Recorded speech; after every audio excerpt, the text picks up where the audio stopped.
ৰাতিপুৱা শুই উঠি এটা ভিডিঅ' মই ছ'চিয়েল মিডিয়াত দেখিলোঁ আৰু যিটো ভিডিঅ' দেখি মই একদম শ্বক। তাৰমানে ভিক্টৰ দাস বোলাটোৱে এজনী ছোৱালীক গৰু পিতন দিছে। সি ইমানেই বেছি বেয়াকৈ মাৰিছে, আনকি হেমাৰ থ্ৰ'ও ইউজ কৰিছে।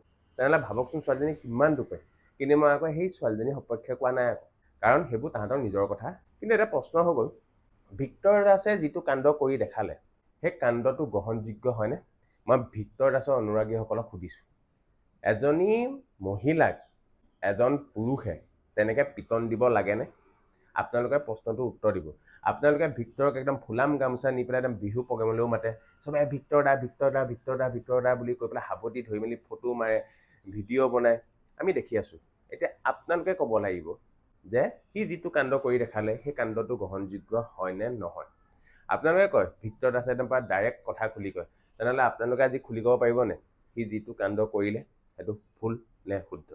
লগতে মই জুবিন দাকো সুধিছোঁ, সি যিটো কাণ্ড কৰি দেখালে তাৰ ৰিপ্লাই এটা আপুনি দিব বুলি আশা কৰিলোঁ। কিন্তু এটা বস্তু হাঁহি উঠে, অতিমাত্ৰা মদাহী, মদৰ নিচাত অতিমাত্ৰা অশ্লীল বাক্য ব্যৱহাৰ কৰি সি ছ'চিয়েল মিডিয়াত ভিডিঅ' বনায়, আৰু সেইবোৰ আপোনালোকে কেনেকৈ একচেপ্ট কৰি ল'ব পাৰে?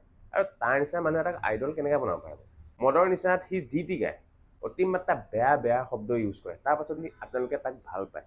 আৰু ছেকেণ্ড কথা হৈ গ'ল, মতা মানুহে মাইকী মানুহক তেনেকৈ হাত নিদিয়ে, হয় নহয় বাৰু? যি মতা মানুহ হয় মাইকী মানুহক তেনেকৈ নেমাৰে। কিন্তু সি বাঘটোৰ নিচিনাকৈ এই ছ'চিয়েল মিডিয়াত চিঞৰি লাভ নাই। আৰু সি যিটো কাণ্ড কৰি দেখালে ছোৱালী বুলিহে ক'ম আৰু দুটামানে ভুকিব, বেয়া বেয়া কমেণ্ট লিখিব, মই জানো। কিন্তু চা, আগতেও কৈছোঁ, মই সঁচা কথা ক'বলৈ কেয়াৰে নকৰোঁ। কাৰণ ভিক্টৰ দাসৰ এখন কলিজা নাথাকিব পাৰে, আমাৰ কিন্তু মতা মানুহৰ কলিজা এখন আছে। আহিছোঁ দিয়ক, যিমান পাৰে ৰিলটো শ্বেয়াৰ কৰিব যাতে সিও পায় ভিডিঅ'টো।